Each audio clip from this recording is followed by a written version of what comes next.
ہم وہی کہیں گے جو ہمارا دین ہم کو بتاتا ہے، عمل کرو تو تمہارا بھلا ہے۔ السلام علیکم ورحمۃ اللہ وبرکاتہ۔ الحمد للہ رب العالمین، والصلاة والسلام على من كان نبيا وآدم بين الماء والطين، وعلى آله وأصحابه وأزواجه وأهل بيته أجمعين، أما بعد، فأعوذ بالله من الشيطان الرجيم، بسم الله الرحمن الرحيم، وأما السائل فلا تنهر، صدق الله مولانا العظيم، وصدق رسوله النبي الأمين المتين الكريم، ونحن على ذلك لمن الشاهدين والشاكرين، والحمد لله رب العالمين۔ حصول برکت کے لیے حضور اکرم سید عالم نور مجسم ارواحنا فدا محمد الرسول اللہ صلی اللہ تعالی علیہ وسلم کی پر نور بارگاہ میں درود و سلام کا ہدیہ پیش کر لیجیے۔ اللہم صلی علی سیدنا و شفیعنا و حبیبنا و مولانا محمد وبارک وسلم، صلاۃ و سلاما علیک یا رسول اللہ صلی اللہ تعالی علیہ وسلم۔ اللہ تبارک و تعالیٰ نے اپنے حبیب کریم صلی اللہ تعالیٰ علیہ وسلم کو جتنے اوصاف جمیلہ عطا فرمائے، ان اوصاف میں کوئی بھی میرے آقا صلی اللہ تعالیٰ علیہ وسلم کی برابری نہیں کر سکتا۔ اللہ رب قدیر نے ہر وصف کمال کے اندر اپنے حبیب صلی اللہ تعالیٰ علیہ وسلم کو خوب کمال عطا فرمایا، اخلاق کی قبیل سے ہوں، عادات کی قبیل سے ہوں، یا کسی بھی جہت سے اللہ کے رسول علیہ السلام کے اوصاف کریمہ کو آپ دیکھیں، میرے آقا علیہ السلام کا ہر وصف اتنا اعلیٰ ہے کہ مخلوق میں سے کوئی بھی بندہ اللہ کے رسول علیہ السلام کے وصف کے برابر تو بہت دور کی بات ہے، اس کے قریب بھی نہیں پہنچ سکتا ہے۔ اللہ رب قدیر نے اپنے حبیب کو علم دیا تو سب سے بڑا عالم بنایا، اپنے حبیب علیہ السلام کو اللہ نے بہادری عطا فرمائی، شجاعت عطا فرمائی تو سب سے بڑا بہادر اور سب سے بڑا شجاع بنایا، اگر حکمت عطا فرمائی تو سب سے بڑا حکیم بنایا۔ اللہ رب قدیر نے اگر حسن دیا اپنے محبوب کو تو سب سے بڑا حسین بنایا۔ تو جتنے اوصاف ہیں انہی اوصاف میں سے ایک وصف ہے سخاوت۔ اللہ رب قدیر نے یہ وصف بھی اپنے حبیب کو کمال کا عطا فرمایا۔ دنیا کے اندر جتنے بادشاہ ہوئے، بڑے سے بڑے بادشاہ ہوئے، اگر ساری دنیا کے بادشاہوں کی سخاوت کو اگر ملا کر کے دیکھا جائے تو اللہ کے رسول علیہ السلام کی ایک سخاوت کے ایک حصے کے برابر بھی وہ نہیں ہو سکتے۔ اللہ نے اپنے حبیب علیہ السلام کو اتنا بڑا سخی بنایا ہے۔ رب فرماتا وَأَمَّا السَّائِلَ فَلَا تَنْهَرْ، محبوب مانگنے والے کو جھڑکو مت۔ اللہ نے خود اپنے حبیب کو تعلیم دی، میرے محبوب خوب سخاوت کرو۔ سخاوت کا دریا ہے جو بارگاہ مصطفیٰ سے ہر وقت جاری و ساری ہے، اور یہ سخاوت ایک اعلیٰ وصف ہے، ایسا اعلیٰ وصف ہے جس کے اندر سخاوت کا وصف پایا جاتا ہے۔ اللہ رب قدیر اسے دنیا کی عزتیں بھی نصیب فرماتا ہے، اور اگر ایمان والا ہو تو اللہ تعالیٰ اسے آخرت کی عزتوں سے بھی مالا مال فرماتا ہے۔ خود کونین کے دولہ صلی اللہ تعالیٰ علیہ وسلم نے ارشاد فرمایا، سخی اللہ سے قریب ہے، سخی جنت سے قریب ہے، سخی لوگوں سے قریب ہے اور جہنم سے دور ہے، اور بخیل اللہ سے دور ہے، جنت سے دور ہے، لوگوں سے دور ہے، اور وہ جہنم کے قریب ہے۔ یعنی سخاوت کی تعریف خود آقا کریم صلی اللہ تعالیٰ علیہ وسلم نے فرمائی کہ سخاوت یہ جنت کے درختوں میں سے ہے، یعنی جنت کے درخت کی جو شاخیں ہیں وہ دنیا میں لٹکی ہوئی ہیں، جو بندہ اگر سخاوت کی شاخ کو پکڑ لے تو اس کو جنت کے اندر لے جاتی ہے۔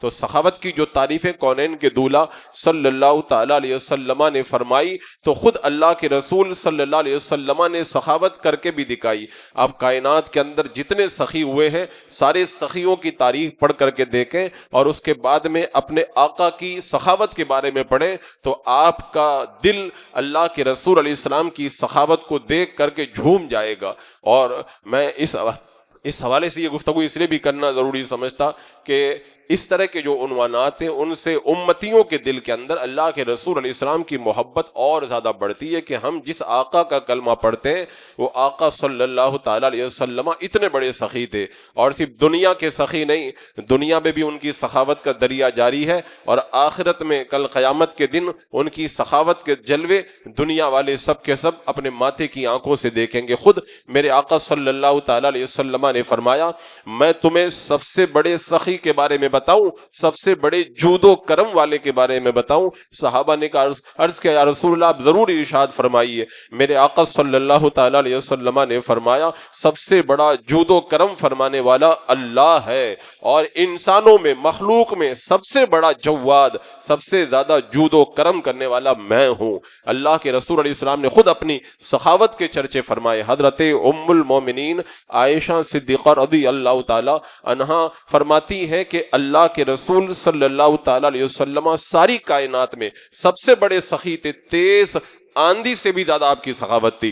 جب تیز ہوائیں چلتی ہیں وہ غریب نہیں دیکھتی ہیں، امیر نہیں دیکھتی ہیں، چھوٹا نہیں دیکھتی ہیں، بڑا نہیں دیکھتی ہیں، مرد نہیں دیکھتی، عورت، بچہ، بوڑھا نہیں دیکھتی، وہ ہوائیں جب چلتی ہیں تو ہر ایک کو فیض یاب کرتی ہیں۔ تو حضرت عائشہ نے کہا اللہ کے رسول علیہ السلام کی سخاوت تیز ہواؤں سے بھی زیادہ تھی، یعنی میرے آقا صلی اللہ تعالی علیہ وسلم کی جو سخاوتیں تھی اس سے نہ امیر محروم تھے، نہ غریب محروم تھے، نہ چھوٹا محروم تھا، نہ بڑا محروم تھا، نہ مسلمان محروم تھا، نہ کافر محروم تھا، سب اللہ کے رسول علیہ السلام کی سخاوت سے مالا مال ہوا کرتے تھے۔ اور یہ سخاوت تو ہے ہی ایسی چیز، اگر کوئی ایمان والا نہ ہو اور وہ سخاوت کرے تو اللہ تعالیٰ اس کی سخاوت کا اسے بہتر بدلہ عطا فرماتا ہے۔ ایک روایت میں آتا ہے حضرت خالد بن ولید رضی اللہ تعالیٰ عنہ کچھ رومی قیدیوں کو لے کر کے اللہ کے رسول علیہ الصلوۃ والسلام کی بارگاہ میں حاضر ہوئے۔ میرے آقا صلی اللہ تعالیٰ علیہ وسلم نے ان قیدیوں کو ایمان کی دعوت عطا فرمائی، انہوں نے ایمان لانے سے انکار کر دیا،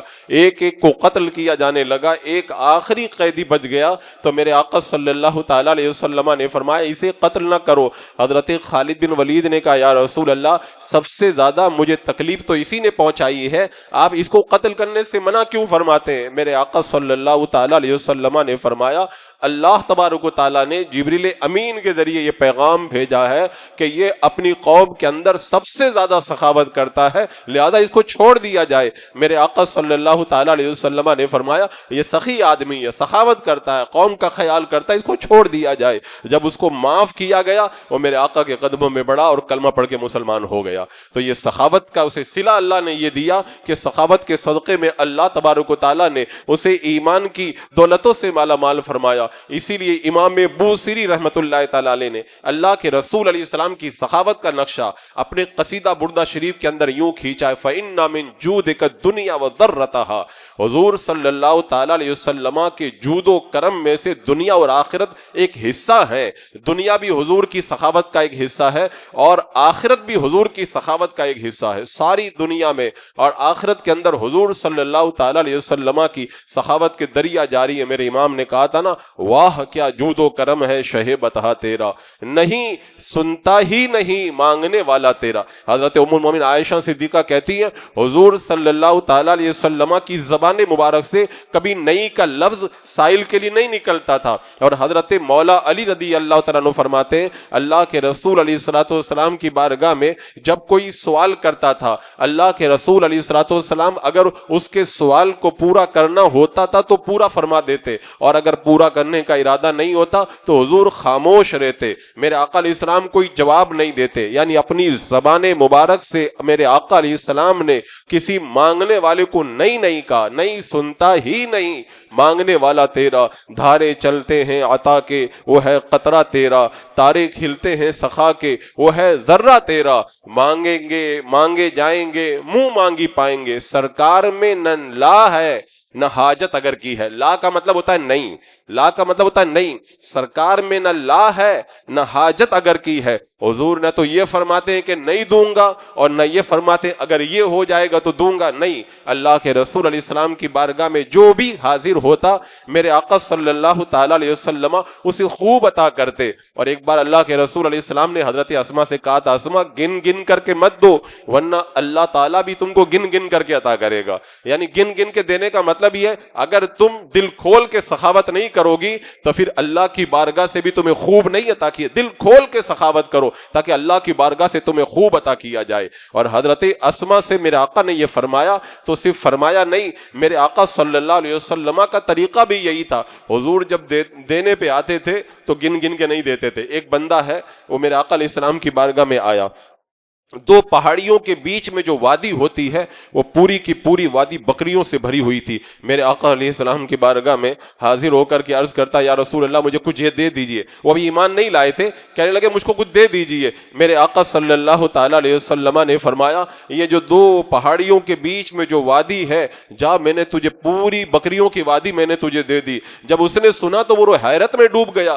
بندہ دیتا ہے تو 2-4 درم دے دیتا ہے, ایک بکری دے دیتا ہے, یہ سینکڑوں بکریوں سے بھری ہوئی وادی میرے آقا علیہ السلام ایک غیر مسلم کو عطا کر رہے ہیں. اس نے جب اس بات کو سنا تو اپنے قبیلے میں گیا اور قبیلے والوں سے جا کے بولا چلو سب لوگ حضور کی بارگاہ میں چلو, کلمہ پڑھ کے سب مسلمان ہو جاؤ. آج میں نے ان کی ایسی سخاوت دیکھی ہے, جب وہ دینے پہ آتے ہیں تو فقیری کا انہیں کوئی ڈر نہیں ہوا کرتا, وہ دیتے ہیں تو دل کھول کے عطا فرماتے ہیں. اللہ کے رسول علیہ السلام کی سخاوت کا یہی عالم ہے کہ بھیک دینے پہ جب آتے ہیں تو خود دعا بھی دیتے ہیں, میرے منگتا کا بھلا ہو. یہ اللہ کے رسول علیہ السلام کی سخاوت کا ایک حصہ تھا. میرے آقا علیہ السلام کی سخاوت کے حوالے سے روایتوں میں جو ملتی ہے نا, ایک بار ایک یہودی عورت نے ایک مسلمان عورت سے کہہ دیا تھا, ہمارے نبی حضرت موسیٰ علیہ السلام بہت سخی تھے, بہت سخی تھے, اتنا دیتے تھے کہ اپنے پاس بھی کچھ نہیں رکھتے تھے. اور یہ بلا شبہ اللہ کے نبی جتنے بھی ہوتے ہیں اللہ سب کو جود و کرم کا یہ وصف عطا فرماتا ہے. کوئی نبی معاذ اللہ بخیل نہیں ہوتا ہے, سارے نبی سخی ہوتے ہیں. لیکن اس یہودیہ عورت نے حضرت موسیٰ علیہ السلام کو میرے آقا علیہ السلام پر ترجیح دے دی, اور مسلمان عورت سے یہ کیسے گوارا ہوا. مسلمان عورت نے کہا آج میں دکھاتی ہوں یہ اس یہودیہ عورت کو کہ اللہ کے رسول کتنے بڑے سخی ہیں. اپنی بچی کو بلایا اور بچی کو بلانے کے بعد میں کہا جاؤ بیٹا حضور کی بارگاہ میں جاؤ اور میرے آقا علیہ السلام سے قمیص مانگ کر کچھ مانگ کر کے لے آؤ. میرے آقا علیہ السلام کی بارگاہ میں جب وہ لڑکی پہنچی ہے, میرے آقا علیہ السلام کے گھر کے اندر بظاہر کچھ دینے کے لیے نہیں تھا. اس طرح کی روایتوں میں جو یہ آتا ہے کہ حضور کے گھر میں کچھ نہیں تھا, تو اس سے یہ مت سمجھنا کہ میرے آقا کا گھر خالی ہے.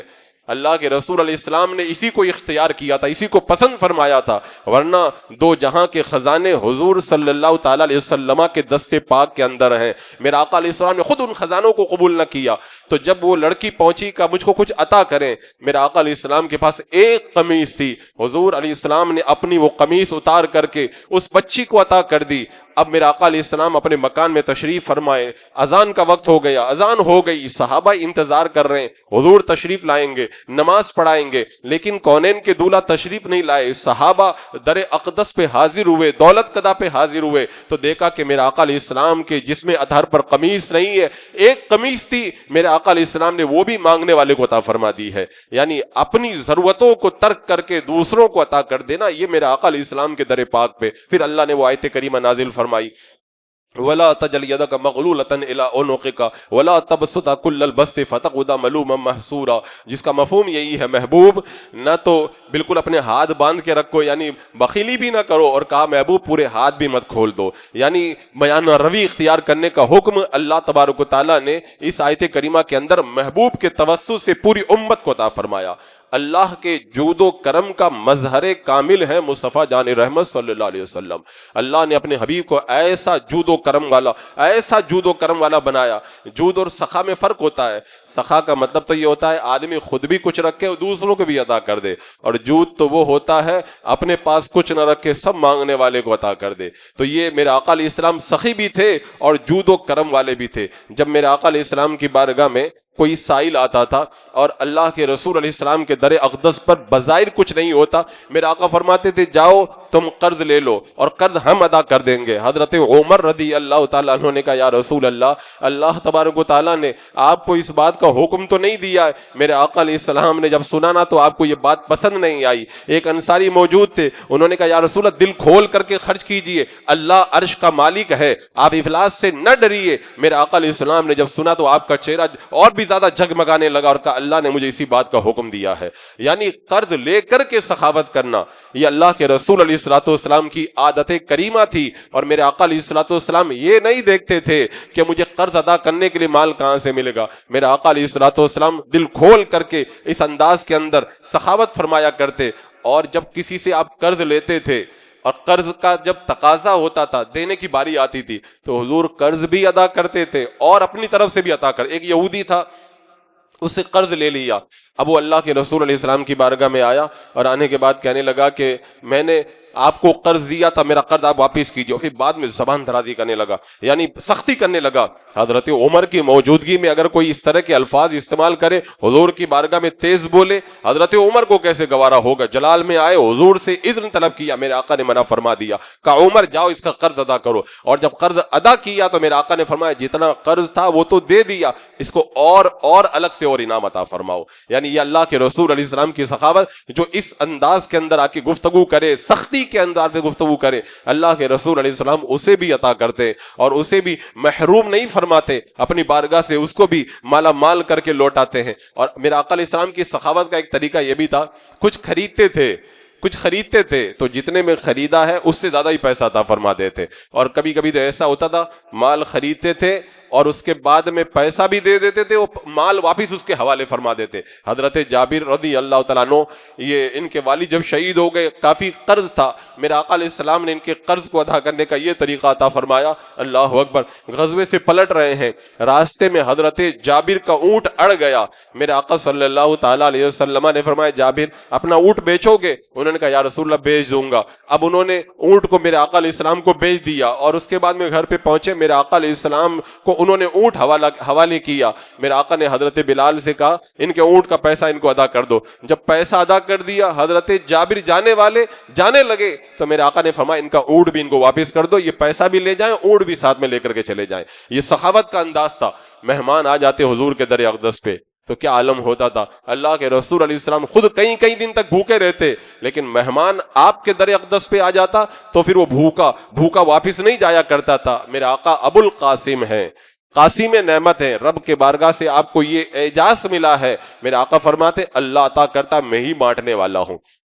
تو جو بانٹنے والے آقا ہیں ان کے در اقدس پر کوئی آ جائے تو خالی کیسے لوٹے گا؟ میرے آقا نے حضرت علی سے کہا تھا علی سخی بنو. سخاوت کا درس کونین کے دولہ صلی اللہ تعالیٰ علیہ وسلم نے خود عطا فرمایا تھا. اور یہی وجہ ہے کہ میرے آقا علیہ الصلوۃ والسلام اپنے گھر میں کچھ بھی رکھنا گوارا نہیں کرتے. ایک دن نماز پڑھا رہے، عصر کا وقت ہے، نماز پڑھا کے جیسے ہی اللہ کے رسول علیہ السلام نے سلام پھیرا، جلدی سے اٹھے اور اپنے مکان کے اندر تشریف لے گئے اور باہر آئے. صحابہ نے عرض کی یا رسول اللہ آج آپ نے بڑی جلدی فرمائی. میرے آقا نے فرمایا مال آیا تھا، میں نے پورا کا پورا مال بانٹ دیا تھا، مجھے یاد آیا کہ سونے کا ایک ٹکڑا میرے گھر میں رکھا ہوا رہ گیا، میں نے گوارا نہیں کیا کہ میرے گھر میں مال رہ جائے، میں نے جلدی کی اور جا کر کے اس کو لے کر کے آیا تاکہ میں غریبوں میں اس کو صدقہ فرما دوں. یعنی حضور صلی اللہ تعالیٰ علیہ وسلم ایک معمولی سونے کا ٹکڑا بھی اپنے گھر کے اندر رکھنا گوارا نہیں کرتے. ایک عرابی نے کہہ دیا تھا، اب عربی جو دیہات کے جو بدو رہتے ہیں وہ بات چیت تو اچھی طرح کر نہیں پاتے، اللہ کے رسول علیہ السلام سے کہہ دیا یہ جو مال ہے نا یہ آپ کا اور آپ کے آبا و اجداد کا نہیں ہے، میرا بھی حق ہے، ہمارا بھی حق ہے، ہم کو بھی اس مال میں سے دیجئے. اللہ کے رسول علیہ السلام کی بارگاہ میں وہ بدو اس انداز میں گفتگو کرنے لگے تو میرے آقا صلی اللہ تعالی علیہ وسلم نے جواب کے اندر کیا ارشاد فرمایا، ان کو ایک اونٹ بھر کے کھجوریں دے دو اور ایک اونٹ بھر کے ان کو جو عطا فرما دو.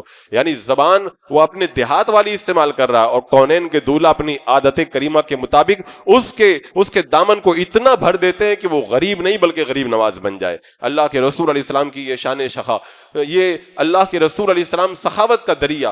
حنین کا آپ غزوہ دیکھیں، اعلیٰ حضرت نے لکھا ہے نا کہ جو حنین کے دن اللہ کے رسول علیہ السلام نے سخاوت کی ہے نا، ساری دنیا کے بادشاہوں کی ساری سخاوت کو ایک طرف رکھا جائے تو حنین میں میرے آقا علیہ السلام کی سخاوت کے برابری وہ نہیں کر سکتے. اس دن اللہ کے رسول علیہ السلام جنگل مال غنیمت سے بھرے ہوئے تھے، بکریاں، اونٹ وغیرہ اور مال غنیمت کے انبار لگے تھے. لوگ آ رہے ہیں، بھیڑ لگا کر کے لوگ آ رہے ہیں اور اللہ کے رسول علیہ السلام انہیں عطا فرماتے چلے جا رہے ہیں. اور اسی حنین کے موقع پر صفوان آئے، انہوں نے میرے آقا صلی اللہ علیہ وسلم سے سوال کیا، میرے آقا علیہ السلام نے ان کو 100 اونٹ عطا کیے، پھر اس کے بعد میں 100 اونٹ اور دیے، پھر مانگا، میرے آقا نے 100 اونٹ اور عطا فرمائے. اس طرح حالانکہ عرب کے اندر اونٹ بہت قیمتی مال تھا، ایک اونٹ بڑا قیمتی مانا جاتا تھا، لیکن میرے آقا علیہ السلام ایک نہیں 300 اونٹ ایک مانگنے والے کو اس انداز کے اندر عطا فرما رہے ہیں کہ ذرہ برابر بھی افلاس کا خوف نہیں ہے. یہ اعلیٰ حضرت سرکار نے اسی لیے کہا کہ حنین کے دن میرے آقا صلی اللہ علیہ وسلم کی سخاوت کا منظر دیکھنے کے لائق تھا. جب بحرین کا مال آیا، کونین کے دولہ صلی اللہ علیہ وسلم نے سارا مال بچھا دیا. بتایا جاتا 1,00,000 درہم کا مال تھا. اب لوگ آ رہے ہیں، میرے آقا تقسیم فرما رہے ہیں، آ رہے ہیں تقسیم فرما رہے ہیں. حضرت عباس آ کے کہتے ہیں یا رسول اللہ مجھے عطا فرما. میرے آقا نے فرمایا لے جاؤ. اب وہ اپنا جو ہے وہ بورا بھرنے لگے. اتنا انہوں نے لے لیا کہ اٹھا ہی نہیں پا رہے تھے. میرے آقا علیہ السلام کی بارگاہ میں عرض کیا یا رسول اللہ کسی کو میرے ساتھ میں بھیج دیں، میرے گھر پہ پہنچا کے آ جائے. میرے آقا نے فرمایا نہیں، جتنا اٹھا سکتے ہو اتنا اٹھا کر کے لے کے چلے جاؤ. یعنی یہ سخاوت کا انداز ہے میرے آقا علیہ السلام کا کہ اگر کوئی مانگنے آئے تو گن گن کر کے نہیں، بغیر گنے بے حساب اللہ کے رسول صلی اللہ تعالی علیہ وسلم عطا فرماتے. ایک بار مال آیا 70,000 درہم کا، چٹائی پہ سارا مال پھیلا دیا. اس کے بعد میں کہا آؤ جس کو ضرورت ہو آ کے لے جائے. اب لوگ آنے لگے ایک ایک کر کے آ رہے ہیں، لے کر کے جا رہے ہیں. حضور صلی اللہ تعالی علیہ وسلم اتنا بانٹتے رہے کہ جب تک چٹائی پر 1 درہم بھی باقی رہا میرے آقا علیہ السلام ہٹے نہیں، پورا مال تقسیم کرنے کے بعد ہی وہاں سے ہٹے. اس طرح سخاوت، وہ جو اعلیٰ سرکار نے واہ کیا جود و کرم ہے شہ بتہا تیرا. یہ واقعی حق ہے کہ مانگیں گے مانگے جائیں گے، منہ مانگی پائیں گے. سرکار میں نہ لا ہے نہ حاجت، اگر کیے کون دیتا ہے، دینے کو منہ چاہیے، دینے والا ہے سچا. ہمارا نبی اللہ کے رسول صلی اللہ تعالی علیہ وسلم جب دینے پہ آتے وہ صرف دنیا کی دولتیں نہیں دیتے، وہ دنیا کی دولتیں بھی عطا کرتے اور آخرت کی دولتیں بھی عطا کرتے. ہم لوگ اگر کسی کو دیں گے تو کیا دیں گے؟ کسی کو کپڑا دے دیں گے، کسی کو پیسہ دے دیں گے، کسی کو راشن دے دیں گے. میرے آقا علیہ السلام کی بارگاہ میں جانور بھی عطا کیے جاتے، حضور کی بارگاہ سے مویشی عطا کیے جاتے، کپڑے دیے جاتے، راشن دیا جاتا. اور پھر میرے آقا کی بارگاہ میں اگر کوئی آ جاتا کہ حضور میری آنکھوں کی روشنی بڑھا دیجئے، میرے آقا اس کو آنکھوں کا نور بھی عطا فرما دیتے. اگر کوئی مریض آ جاتا شفا بھی عطا فرما دیتے. حضور کی بارگاہ میں کوئی ہڈی ٹوٹا ہوا آ جاتا، میرے آقا اس کی ہڈی کو بھی جوڑ دیتے. یعنی اس در پہ جو آتا تھا وہ خالی نہیں جاتا تھا. حضرت ابو ہریرہ نے کہا تھا یا رسول اللہ آپ جو بتاتے ہیں یاد نہیں رہتا، بھول جاتا ہوں. میرے آقا علیہ السلام نے ان کا میموری پاور ایسا بڑھا دیا کہ کہتے ہیں اس کے بعد میں پھر کبھی میں کبھی کچھ بھولا نہیں، جو میں آقا سے سنتا تھا سب مجھے یاد ہو جاتا تھا. اور کونین کے دولہ کی بارگاہ میں حضرت ربیہ نے جنت مانگی، میرے آقا نے جنت بھی عطا فرما دی. یہ سخی ہے، جہاں بانی عطا کر دیں، بھری جنت ہبا کر دیں. نبی مختار کل ہے، جس کو جو چاہیں عطا کر دیں. یہ اللہ تبارک و تعالیٰ نے اپنے حبیب کو شان سخا عطا فرمائی تھی کہ آپ کے در دولت پر علم مانگو تو علم ملتا ہے، سخا مانگو تو سخا. حضرت فاطمہ نے حضرت امام حسن اور امام حسین کے لیے مانگا تھا نا کہ میرے ان دونوں شہزادوں کو کچھ عطا فرما دیں، تو کونین کے دولہ نے دونوں کو عطا فرمایا. حضرت امام حسن کو سیادت عطا فرمائی تو حضرت امام حسین کو سخاوت عطا فرمائی. حضرت امام حسین کو شجاعت عطا فرمائی، حضرت امام حسن کو اپنا دبدبہ عطا فرمایا. تو یہ کونین کے دولہ کی بارگاہ میں صرف ظاہری مال نہیں ملتا ہے، ظاہری مال بھی ملتا ہے اور بندہ جو مانگے. اور اللہ کے رسول علیہ السلام کو اگر کوئی تحفہ دیتا تھا تو تحفہ تو تھوڑا سا دیتا تھا، حضور اسے بہت عطا کر دیتے. حضرت ربیع بن معوذ رضی اللہ تعالیٰ عنہ حضور کی بارگاہ میں آئے، کھجور اور ککڑی لے کر کے آئے. جب کھجور اور ککڑی انہوں نے اللہ کے رسول علیہ السلام کی بارگاہ میں پیش کی، میرے آقا علیہ السلام نے پورا ہاتھ بھر کے ان کو سونا عطا فرما دیا. یعنی کھجور اور ککڑی لائے تھے اور سونا بھر کر کے لے کے جا رہے ہیں. کوئی معمولی تحفہ دیتا حضور اسے اتنا دے دیتے کہ وہ پھر زندگی بھر کے لیے راحتیں حاصل کر لیتا تھا. میرے آقا صلی اللہ تعالی علیہ وسلم نے اسی لیے فرمایا تھا اگر میرے پاس میں احد پہاڑ کے برابر سونا ہو تو مجھے خوشی اس بات سے ہے کہ 3 دن ہونے سے پہلے وہ پورا مال میں رائے مولا کے اندر لٹا دو. احد پہاڑ کوئی معمولی پہاڑ ہے، کئی کلومیٹر پہ پھیلا ہوا پہاڑ. میرے آقا فرماتے اتنا سونا بھی اگر مجھے مل جائے نا تو میں اس کو اپنے پاس میں نہیں رکھوں گا، 3 دن گزرنے سے پہلے میں اس کو رائے مولا میں لٹا دوں گا. آپ بتائیں احد پہاڑ کے برابر سونا ہو، آدمی کو بانٹتے مہینے لگ جائیں گے. میرے آقا فرماتے ہیں مجھے مہینے نہیں، جب میرے پاس اتنا مال آئے گا تو میں 3 دن کے اندر اس کو تقسیم کر دوں گا. اسی لیے کسی نے کہنے والے نے کہا تھا نا کہ حاتم تائی بڑا سخی تھا وہ، اس کے پاس جو ایک بار نہیں 2 بار آتا تو 2 بار دیتا، تیسری بار آتا تو پھر دے دیتا، چوتھی بار آتا پھر دے دیتا. تو عاشق رسول نے کہا تھا وہ حاتم تائی تھا، اس کے پاس کوئی 1 بار آتا تو دیتا، 2 بار آتا تو دیتا، 3 بار آتا تو دیتا، 4 بار آتا تو دیتا. میرے آقا صلی اللہ علیہ وسلم اتنے بڑے سخی ہیں، ان کی بارگاہ میں جو 1 بار آتا تھا اتنا دیتے تھے کہ دوبارہ آنے کی ضرورت ہی نہیں پڑا کرتی تھی، وہ دوبارہ آنے کی ضرورت ہی نہیں پڑتی تھی. میرے آقا علیہ الصلوۃ والسلام انہیں اتنا عطا فرما دیتے تھے. یہ کونین کے دولہ صلی اللہ تعالی علیہ وسلم کی شان سخا تھی. اسی لیے ایک روایت میں آتا ہے جب میرے آقا صلی اللہ علیہ وسلم نے حضرت بلال کو حکم دیا کوئی آ جائے کپڑا نہ ہو کھانا نہ ہو تو اس کو کپڑا اور کھانا ادار لے کر کے دے دیا کرو، قرض ہم ادا کر دیں گے۔ حضرت بلال کہتے میں ایسا ہی کرتا تھا، کسی کو کپڑا دلا دیتا، کسی کو میں کھانا کھلوا دیتا، اور قرض لے کر کے پھر بعد میں میرے آقا علیہ الصلوۃ والسلام کو عرض کر دیتا حضور اتنا قرض ہوا ہے۔ اللہ اکبر۔ ایک مشرک کہنے لگا بلال قرض کی ضرورت پڑے تو کہیں اور نہ جایا کرو، میں ہوں نا، مجھ سے قرض لے لیا کرو۔ حضرت بلال کہتے ہیں ٹھیک ہے۔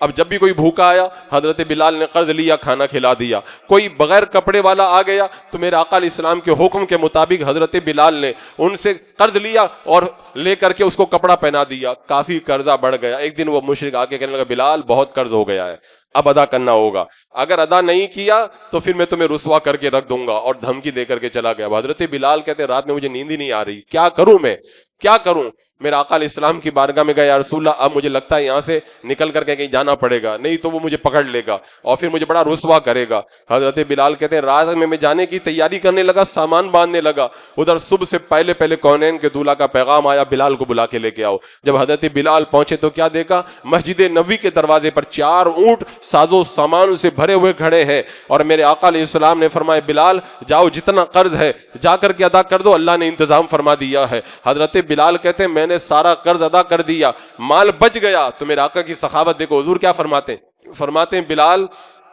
اس وقت تک میں اپنے گھر پہ نہیں جاؤں گا جب تک پورا مال ختم نہیں ہو جاتا، ایک پیسہ بھی جب تک باقی ہے میں اپنے گھر پہ نہیں جاؤں گا۔ حضرت بلال کہتے ہیں پھر شام تک کوئی مانگنے والا آیا ہی نہیں اور سامان بچ گیا۔ میرے آقا صلی اللہ علیہ وسلم اپنے در اقدس پہ تشریف نہیں لے کر کے گئے، حضور صلی اللہ علیہ وسلم مسجد نبوی کے اندر رات آپ نے گزاری۔ جب اگلا دن ہوا مانگنے والے آئے، میں نے مال لٹا دیا، سارا مال ختم ہو گیا، تب میرے آقا صلی اللہ تعالی علیہ وسلم اپنے مکان کے اندر تشریف لے کر کے گئے۔ یہ اللہ کے رسول علیہ السلام کا اپنے ایک پیسہ ایک رات کے لیے اپنے گھر کے اندر جمع رکھنا میرے آقا صلی اللہ تعالی علیہ وسلم کو گوارا ہی نہیں تھا۔ اور میرے آقا علیہ السلام کی بارگاہ میں مانگنا نہیں، کوئی اگر نہیں مانگتا تھا تب بھی عطا کر دیتے تھے، مانگنے پہ تو بہت سے لوگ دے دیتے ہیں، لیکن میرے آقا صلی اللہ تعالی علیہ وسلم کی بارگاہ میں مانگنے کی بھی ضرورت نہیں پڑتی تھی۔ کونین کے دولہا چہرہ دیکھ کے پہچان لیتے تھے کہ اس کو کیا ضرورت ہے۔ میرے آقا علیہ الصلوۃ والسلام ان کی ان ضرورتوں کو ایسے ہی پورا کرتے، اور ایسا بھی نہیں کہ غریبوں کو خالی لٹاتے، بڑے بڑے امیروں کو میرے آقا علیہ السلام نے نوازا ہے۔ یہ امیر نواز بھی ہے اور غریب نواز بھی، اس بارگاہ سے امیر اور غریب دونوں پلتے ہوئے نظر آتے ہیں۔ ایک بار میرے آقا صلی اللہ تعالی علیہ وسلم حضرت عمر کے ساتھ میں ایک یہودی کے پاس سے گزر رہے تھے۔ حضرت عبداللہ بن عمر کہتے ہیں جب میرے والد حضرت عمر اور کونین کے دولہا گزر رہے تھے یہودی کے پاس میں، یہودی نے کہا کہ اے اللہ کے نبی مجھے اپنی قمیص عطا کر دیجئے۔ میرے آقا علیہ السلام کے پاس جو 2 قمیصوں میں سے قیمتی والی قمیص تھی، میرے آقا نے وہ قمیص اس کو دے دی۔ حضرت عمر نے کہا یا رسول اللہ وہ دوسری والی دے دیتے، یہ اتنی اچھی والی آپ نے کیوں عطا فرمائی؟ میرے آقا نے فرمایا عمر ہمارے دین کے اندر بخیلی کا تصور نہیں ہے، میں نے اس کو اچھی دی ہے، اللہ تعالیٰ اس کے صدقے میں اس کو ایمان کی دولت عطا فرمائے گا۔ یعنی میرے آقا علیہ السلام سخاوت بھی فرماتے تھے، اور آپ کی سخاوت کو دیکھ کر کے لوگوں کے دلوں کے اندر ایمان کی محبتیں پیدا ہوتی تھی، اور وہ آگے بڑھ کر کے کونین کے دولہا صلی اللہ تعالی علیہ وسلم کی بارگاہ کے اندر حاضر ہو کر غلامی کا پٹا اپنے گلے میں ڈال لیتے تھے۔ ویسے تو سخاوت کا باب بہت بڑا ہے، لیکن سخاوت کے اندر جو سب سے زیادہ بڑی چیز ہے وہ ہے ایثار۔ سخاوت کا مطلب تو یہ ہوتا ہے کہ کوئی مانگے اس کو دے دو، لیکن ایثار کا مطلب ہوتا ہے کوئی چیز مانگے اور آپ کو خود کو ضرورت ہو، اپنی ضرورت پوری نہ کرو، سامنے والے کو عطا کر دو، یہ ایثار ہے۔ اور یہ اتنا اعلیٰ وصف ہے، اتنا اعلیٰ وصف ہے کہ اللہ تبارک و تعالیٰ نے اس وصف کی تعریف فرمائی، اور میرے آقا صلی اللہ تعالی علیہ وسلم نے ارشاد فرمایا کسی کے پاس کوئی چیز ہو اور اس کی خواہش اس کے پاس ہو، یعنی اس کو خود استعمال کرنا چاہتا ہے لیکن اپنی خواہش کو ترک کر کے دوسروں کو ترجیح دے، اس کو عطا کر دے، اللہ تبارک و تعالیٰ اس کے گناہوں کو معاف فرما دے گا۔ یہ ایثار کی نعمت۔ ایک بار میرے آقا صلی اللہ تعالی علیہ وسلم کی بارگاہ میں ایک مہمان آ گیا، اب در اقدس پہ بھیجا، سب امہات المومنین کے گھروں میں بھیجا گیا، کھانے کے لیے کچھ نہیں ملا، تو ایک انصاری صحابی تھے، انہوں نے کہا یا رسول اللہ ان کو میں اپنے گھر پہ لے جاتا ہوں، میں ان کی مہمان نوازی کروں گا۔ گھر پہ لے گئے تو پتا چلا اتنا ہی صرف کھانا ہے، بس ایک آدمی کھا سکتا ہے۔ مدینے کے ان کچے گھروں کے اندر جو بظاہر کچے تھے لیکن انوار سے بھرے ہوئے تھے، ان گھروں کے اندر بظاہر تو کھانے کے لیے نہیں ہوتا تھا لیکن ان کے دلوں کے اندر ایمان کی چاشنی ایسی تھی کہ ساری دنیا ایک طرف اور شریعت مطہرہ اور مصطفیٰ جان رحمت کی محبت ایک طرف ہوا کرتی تھی۔ ایسے وقت کے اندر اللہ نے ان کے دلوں کے اندر ایسی محبت رسول کی شمع جلا کر کے رکھی تھی، گھر میں کھانے کے لیے ایک بندہ کھا سکتا ہے۔ تبھی میرے آقا صلی اللہ علیہ وسلم کا مہمان جب گھر پہ پہنچا ہے اپنی بیوی سے کہتے ہیں بچوں کو سلا دو، بچوں کو سلا دو، اور کھانے کے لیے دسترخوان پہ بیٹھیں گے تو مہمان تو ہم کو بھی ساتھ میں بیٹھائے گا، ایک کام کرنا جب دسترخوان لگ جائے تو تم چراغ کی بتی صحیح کرنے کے بہانے چراغ بجھا دینا تاکہ ہم نہیں کھائیں، مہمان کھا کے اپنا پیٹ بھر لے۔ اللہ اکبر۔ جب دسترخوان لگ گیا، کھانا رکھ دیا گیا اور بیوی نے بہانے سے چراغ کو بجھا دیا، اب یہ لوگ ایسے ہی ہاتھ بڑھانے لگے، منہ چلانے لگے، مہمان یہ سمجھ رہا تھا کہ یہ بھی کھا رہے ہیں، لیکن وہ کھا نہیں رہے تھے، اس لیے کہ ہم بھوکے رہ جائیں گے، لیکن مہمان کا پیٹ خالی نہیں رہنا چاہیے۔ مہمان نے شکم سیر ہو کر کے کھایا۔ جب صبح کا وقت ہوا، میرے آقا علیہ السلام کی بارگاہ میں وہ انصاری پہنچے تو پھر میرے آقا نے فرمایا اللہ تبارک و تعالیٰ نے رات والی تمہاری مہمان نوازی کو بہت پسند فرمایا ہے، اور پھر اللہ نے قرآن میں آیت کریمہ اتاری وَيُؤْثِرُونَ عَلَىٰ أَنفُسِهِمْ وَلَوْ كَانَ بِهِمْ خَصَاصَةٌ، وہ اپنے اوپر ان کو ترجیح دیتے ہیں اگرچہ خود ان کو ضرورت ہو، وہ خود بھوکے ہوں، اگرچہ خود ان کو محتاجی ہو۔ تو اللہ نے قرآن میں ان کی تعریف فرمائی، اور یہ وصف کہ خود اپنی ضرورت کو چھوڑ کر کے دوسروں کی ضرورتوں کو پورا کرنا، یہ میرے آقا علیہ السلام کی ایک خوبی تھی۔ ایک بار ایک صحابیہ نے میرے آقا صلی اللہ علیہ وسلم کی بارگاہ میں ایک چادر پیش کی۔ اس وقت میرے آقا علیہ السلام کے پاس میں جو ہے وہ کپڑے وغیرہ اور دوسرے نہیں تھے، چادر ملی تو کونین کے دولہ صلی اللہ تعالیٰ علیہ وسلم نے چادر کو زیب تن کیا، صحابہ میں تشریف لائے۔ ایک صحابی نے کہا یا رسول اللہ چادر تو بہت اچھی ہے، آپ مجھے عطا کر دیں۔ اب ایک ہی چادر ہے، میرے آقا علیہ السلام کی بارگاہ میں گفٹ آیا، لیکن جب مانگ لیا نا تو حضور نے یہ نہیں کہا کہ ایک ہی ہے تم کو کیسے عطا کروں۔ کونین کے دولہ واپس اندر تشریف لے گئے، اللہ کے رسول علیہ السلام اندر گئے اور اپنی پہلے والی چادر کو اوڑھ کر کے اس چادر کو لے کر کے آئے اور مانگنے والے کو دے دیا۔ کسی صحابی نے کہا تم کو تو نہیں مانگنا چاہیے تھا، تم کو پتا ہے آقا کو ضرورت ہے، ایسے موقع پر تم نے مانگ کر کے اچھا نہیں کیا۔ وہ بھی اہل محبت تھے، انہوں نے کہا کیا کروں، حضور کی چادر دیکھ کر میرا دل آیا کہ میرا انتقال ہو جائے تو میں اسی چادر کے اندر اللہ مجھے کفن عطا فرمائے، تو اس لیے میں نے مانگا ہے۔ تو میرے آقا علیہ الصلوۃ والسلام اپنی ضرورتوں کو ترک کر کے صحابہ کی ضرورتوں کو ایسے پورا فرماتے تھے، اللہ اکبر کبیر۔ اور یہ تو عام دنوں کی بات ہے، اور جب رمضان کا مہینہ آ جاتا تب حضور کی سخاوت کا عالم۔ حضرت عباس رضی اللہ تعالیٰ عنہ، حضرت عبداللہ ابن عباس رضی اللہ تعالیٰ عنہ فرماتے ہیں رمضان کے مہینے میں جب اللہ کے رسول علیہ السلام حضرت جبریل امین کے ساتھ میں قرآن کا دور کرتے تھے تو حضور کی سخاوت عروج پہ پہنچ جاتی تھی، اور میرے آقا علیہ السلام پھر رمضان میں ایسے سخاوت کرتے تھے جیسے تیز ہوائیں چل رہی ہیں، جو آتا تھا فیض یاب ہو جاتا تھا۔ آج رمضان المبارک میں جو ہم مسلمان اتنی سخاوت کرتے ہیں، یہ حضور کی سخاوت کا صدقہ ہے کہ میرے آقا نے رمضان میں سخاوت فرمائی تو امت کو یہ درس ملا کہ ماہ رمضان آ جائے تو اپنے خزانوں کے منہ کھول دو، غریبوں کے گھروں کو بھر دو تاکہ کونین کے دولہ ہم سے راضی ہو جائیں۔ اور یہاں پر ایک نقطہ علماء نے بیان کیا کہ آخر بات کیا ہے، اور دنوں سے زیادہ میرے آقا صلی اللہ علیہ وسلم رمضان میں سخاوت کیوں کرتے تھے؟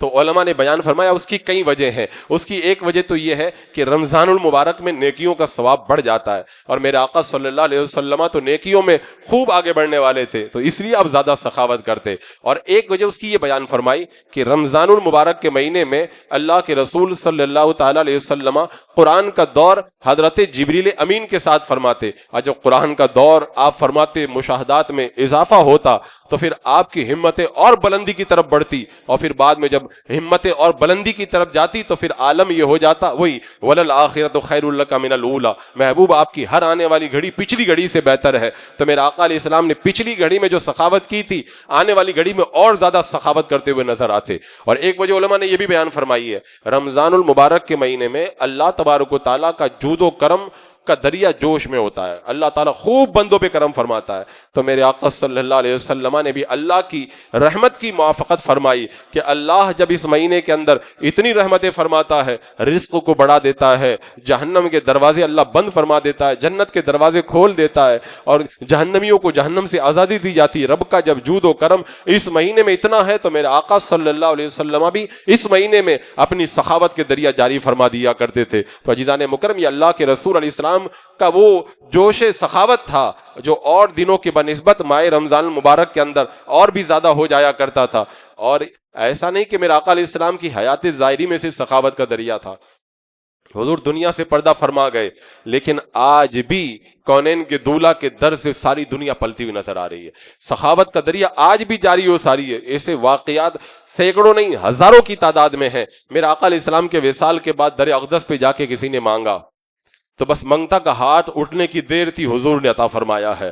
اور اس سلسلے کے اندر جو روایتیں ہیں، کئی بزرگوں نے حضور کے در سے بعد وصال بھی پایا ہے۔ جیسا کہ روایت میں آتا ہے، حضرت احمد بن نفیس کہتے ہیں میں مدینہ منورہ گیا، مدینہ منورہ جب پہنچا ہوں میں تو اتفاق کی بات ہے مجھے کھانے کے لیے کچھ نہیں ملا، کئی دن ہو گئے، بھوک سے میں نڈال تھا۔ اللہ کے رسول صلی اللہ تعالیٰ علیہ وسلم کے در اقدس پر جب میں پہنچا ہوں، میں نے عرض کیا یا رسول اللہ میں آپ کے در دولت پہ آیا ہوں، کئی دن ہو گیا مجھے کھانا نہیں ملا، حضور میں تو آپ کا مہمان ہوں، حضور عطا فرمائیں۔ جو اپنی زندگی کے اندر مہمان نوازی فرماتے تھے، آج کونین کے دولہ کی بارگاہ میں ان کے در اقدس پہ کھانے کی بھیک مانگی ہے۔ حضرت احمد بن نفیس کہتے ہیں میری آنکھ لگ گئی، میری آنکھ لگ گئی، میں نے دیکھا کوئی آ کے مجھ کو اٹھا رہا ہے، کوئی آ کے اٹھا رہا ہے۔ جب میں اٹھا تو کہا چلو میرے ساتھ میں چلو، وہ آنے والا مجھے اپنے ساتھ میں لے گیا، اپنے گھر پہ لے گیا، اس نے مجھے گھی دیا، کھجور دی، اناج دیا، اور کہا، میں نے کہا اتنا کیوں دیتے ہو؟ کہا میرے آقا نے حکم دینے کا حکم عطا فرمایا ہے کہ میرے در پہ مانگنے والا آیا، جاؤ تم اس کو دے دو۔ اور اس کے بعد میں کہا کہ جب بھی ضرورت پڑے، کہیں اور جانے کی ضرورت نہیں ہے، تم میرے پاس آنا، جتنا چاہیے میں تم کو اتنا عطا کر دوں گا۔ یہ بعد وصال اللہ کے رسول علیہ السلام کی سخاوت کا عالم۔ ایسے ہی حضرت احمد بن محمد کہتے ہیں میرے آقا صلی اللہ علیہ وسلم کے یہ بھی دیوانے، کہتے کئی دنوں سے میں بھوکا تھا، راستے میں بھوکا، سفر کرتے کرتے جب مدینے میں پہنچا، اللہ کے رسول علیہ السلام کے در دولت پہ آ گیا، میں وہیں پہ لیٹ گیا کہ یا رسول اللہ آپ کا مہمان بن کے آیا ہوں، میرے پاس کھانے تک کے لیے کچھ نہیں ہے اور میری حالت بہت خستہ ہے۔ کہتے ہیں آنکھ لگ گئی، خواب میں آقا تشریف لائے، آقا تشریف لائے اور کہا اپنا ہاتھ پھیلاؤ احمد۔ کہتے میں نے اپنا ہاتھ پھیلایا نا، کاش حضور ایسے کبھی ہمیں بھی کہیں کہ اپنا ہاتھ پھیلاؤ، کیونکہ جب کونین کے دولہ جب دینے پہ آتے ہیں نا تو پھر کیا کیا نہیں عطا کر دیتے۔ اللہ اکبر۔ حضرت احمد سے کہا ہاتھ پھیلاؤ، حضرت احمد نے جب ہاتھ دراز کیا ہے، میرے آقا صلی اللہ علیہ وسلم نے اس کے اندر درہم رکھ دیے ہیں۔ احمد بن محمد کہتے ہیں جب میری آنکھ کھلی تو میں نے دیکھا میرے ہاتھوں کے اندر حضور کے دیے ہوئے درہم موجود ہیں۔ میں نے اس سے پہلے بتایا تھا نا کہ اگر خواب میں کوئی اور آتا ہے تو وہ خواب الگ ہوا کرتا ہے، اگر اللہ کے رسول علیہ السلام خواب میں آ جائیں تو معاملہ الگ ہوا کرتا ہے، بہت فرق ہے۔ اگر کوئی اور ہمیں خواب میں نظر آ جائے تو سامنے والے کو پتہ نہیں رہتا ہے کہ میں فلاں کے خواب میں گیا تھا، اور میرے آقا صلی اللہ تعالیٰ علیہ وسلم جب کسی کے خواب میں جاتے ہیں تو اپنی مرضی سے جایا کرتے ہیں۔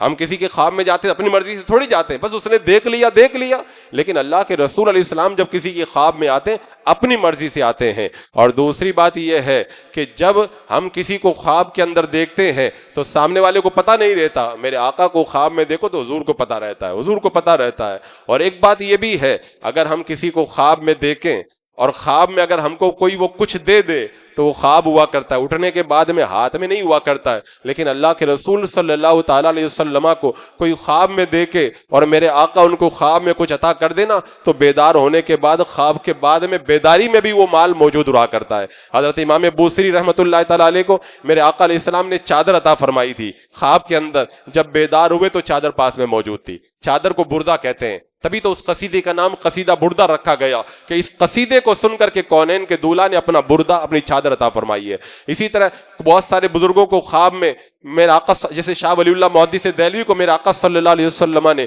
خواب میں اپنے منہ مبارک عطا فرمائے، جب بیدار ہوئے تو نظر ہی نہیں آئے۔ ان کا ایمان تھا حضور خواب میں دے تب بھی وہ موجود رہتا ہے، نظر نہیں آئے تو پھر سو گئے۔ خواب میں آقا تشریف لائے، کہا یا رسول اللہ آپ نے تو منہ مبارک عطا کیے تھے، وہ نظر نہیں آتے۔ میرے آقا نے فرمایا تمہارے تکیے کے نیچے رکھے ہوئے ہیں۔ جب بیدار ہوئے تو دیکھا تکیے کے نیچے سرکار کے مبارک موجود تھے۔ اللہ اکبر۔ اور اگر ہم کسی اور کو خواب میں دیکھیں نا تو وہ ہو سکتا ہے کہ کوئی اور ہو، شیطان بھی خواب کے اندر کسی کی شکل بنا کے آ جائے، لیکن اللہ کے رسول علیہ السلام کا اگر کوئی خواب میں دیکھتا ہے وہ کوئی اور نہیں ہوتا، خود آقا ہوتے ہیں۔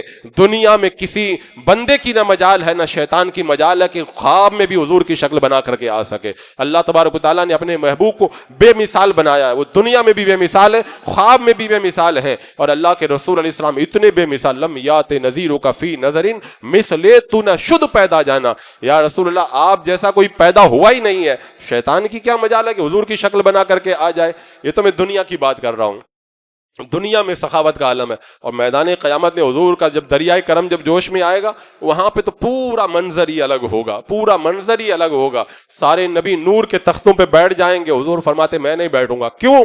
تاکہ اپنی امت کے گنہگاروں کو میں جنت میں لے کر کے جاؤں۔ پل صراط پہ حضور کی سخاوت دیکھنا، آپ کا جود و کرم، حوض کوثر پہ آپ کا جود و کرم دیکھنا، میزان عمل پہ جب اعمال تل رہے ہو وہاں پر آپ کا دریائے جود و کرم دیکھنا، وہاں پہ تو پورا الگ ہی منظر ہوگا۔ دنیا کے اندر بھی میرے آقا علیہ علیہ السلام کے جود و کرم کا کوئی جواب نہیں، اور آخرت کے اندر بھی کوئی جواب نہیں۔ آج دنیا والے دیتے ہیں تو کیا دیتے ہیں؟ دے کر کے احسان رکھتے ہیں، اور میرے آقا علیہ السلام دیتے ہیں تو کیا کہتے ہیں؟ خود بھیک دیں اور خود کہیں میرے منگتا کا بھلا ہو، دے کر کے کہتے ہیں اللہ میرے منگتا کا بھلا فرما دے۔ یہ حضور علیہ السلام کا طریقہ، کون دیتا ہے دینے کو منہ چاہیے، دینے والا ہے سچا ہمارا نبی۔ اللہ تبارک و تعالیٰ نے اپنے حبیب کو ایسا سخی اور ایسا جواد بنایا، میدان قیامت میں میرے آقا صلی اللہ تعالیٰ علیہ وسلم کی بارگاہ میں کیسے کیسے مجرم آئیں گے۔ میرے آقا نے فرمایا شفاعتی لأہل الکبائر من امتی، میری شفاعت قیامت کے دن میری امت کے بڑے بڑے گنہگاروں کے لیے ہوگی۔ یعنی نیک تو نیک ہے، حضور کی بارگاہ میں جب بڑے بڑے گنہگار آئیں گے حضور ان پر بھی اپنے جود و کرم کی بارشیں نازل فرمائیں گے۔ آج سیرت طیبہ میں آپ پڑھیں، اس طرح کی بہت ساری باتیں آپ کو ملیں گی، اور یہ سب سے بڑا افسوس کا مرحلہ ہے کہ آج اللہ کے رسول علیہ السلام کے عاشق کہلانے والے، امتی ہونے کا دعویٰ کرنے والے دنیا بھر کی داستانیں جانتے ہیں، لیکن اپنے آقا کی زندگی کے یہ درخشاں نقوش اور میرے آقا علیہ السلام کی زندگی کے یہ تابندہ واقعات انہیں پتہ نہیں ہے، تو دل کے اندر عشق کیسے پیدا ہوگا؟ آج ہمارے جو عشق کی لو جو مدہم پڑی ہے اور عشق کا معاملہ جو کمزور ہوا ہے، اس کی وجہ یہی ہے ہم نے اللہ کے رسول علیہ السلام کی سیرت کو نہیں پڑھا ہے۔ آدمی جب پڑھے گا، جب سنے گا، جب ان کے اندر غور کرے گا، تب جا کر کے عشق کی لو تیز ہوگی۔ لیکن آج ہم نے عشق کی لو بڑھانے والے اسباب کی طرف قدم نہیں بڑھائے، لہذا ہمارے دلوں میں عشق نبی کی شمع جیسے روشن ہونا چاہیے ویسے روشن نظر نہیں آتی ہے۔ ضرورت اس بات کی ہے آج امت کا نوجوان، امت کا بڑا طبقہ حضور صلی اللہ علیہ وسلم کی عظمتوں کو پڑھے، آپ کے فضل و کمالات کو پڑھے۔ میں کہتا ہوں حضور کی سخاوت تو بہت بڑی چیز ہے۔ حضرت فاطمہ نے جب میرے آقا صلی اللہ علیہ وسلم کی بارگاہ میں کہا تھا حسین کو کچھ دے دیں، میرے آقا نے فرمایا تھا حسین کو میں نے شجاعت دی اور سخاوت دی۔ حضرت امام حسین کو میرے آقا نے جب اپنی سخاوت سے ایک حصہ عطا کیا تو حضرت امام حسین کی سخاوت کا یہ عالم بن گیا کہ حضرت امام حسین نماز پڑھ رہے ہیں، کوئی مانگنے والا آ گیا، آپ نے پوچھا سلام پھرنے کے بعد میں کہ گھر میں کچھ ہے؟ کہا حضرت کچھ نہیں، بس تھوڑا سا ہے۔ حضرت امام حسین نے جتنا تھا سب اٹھا کے دے دیا۔ خادم کہنے لگا کہ یہ 2 دن کا کچھ کھانے کا تھا، اب گھر میں کچھ بھی نہیں بچا۔ حضرت امام حسین نے کہا بس مانگنے والا آ جائے تو اس کو خالی نہیں لوٹایا کرتے۔ میرے آقا علیہ السلام کی بارگاہ سے سخاوت کا حصہ پانے والے حضرت امام حسین کی سخاوت کا یہ عالم ہے، تو کونین کے دولہ کی سخاوت کا عالم کیا ہوگا؟ حضور غوث پاک میرے آقا علیہ السلام کے شہزادے، ان کی سخاوت کا یہ عالم، روزانہ ہزاروں ہزار سونے کے سکے بڑے بڑے عمرہ نذرانے میں لا کر کے دیتے تھے، لیکن شام ہوتے ہوتے سب لٹا دیتے۔ خود فرماتے ایسا لگتا ہے جیسے اللہ نے میرے ہاتھ میں سوراخ کر دیا، پیسہ آتا ہے لیکن میرے پاس رکتا نہیں ہے۔ دروازے پر ایسے طباق لے کر کے غلام کھڑے رہتے تھے، جو بھوکا ہو عبد القادر جیلانی کی خانقاہ میں چلا جائے اور جا کر کے وہ کھانا تناول فرما لے۔ آج بھی قادری لنگر بغداد معلیٰ کے اندر اسی شان سے چل رہا ہے جیسے آج سے کئی سو سال پہلے جاری کیا گیا تھا۔ تو اللہ کے رسول علیہ السلام کے دریائے سخاوت سے حصہ پانے والوں کی جب سخاوت کا کوئی جواب نہیں تو حضور کی سخاوت کا کیا جواب ہوگا؟ اور ان کی سخاوت ہی تو ہے کہ آج ہم پل رہے ہیں۔ دانا دانا میرے حضور کا ہے، یہ کل خزانہ میرے حضور کا ہے، اور قیامت میں بھی جو ہمارے وارے نیارے ہوں گے اسی دریائے کرم سے ہمیں فیضیاب کیا جائے گا، نہیں تو پھر ہم اپنے اعمال کے سارے کہاں آگے بڑھنے والے۔ حضور کی شانیں سنیں، بیان کریں، اپنے بچوں تک پہنچائیں تاکہ ہمارے دلوں میں عشق رسول کی جوت اور زیادہ جگ جائے۔ اللہ رب قدیر ہمیں اس دریائے جود و کرم کے فیض و کرم سے مالا مال فرمائے اور دنیا آخرت کی دولتوں سے مالا مال فرمائے۔ استغفر اللہ ربی من کل ذنب واتوب الیہ۔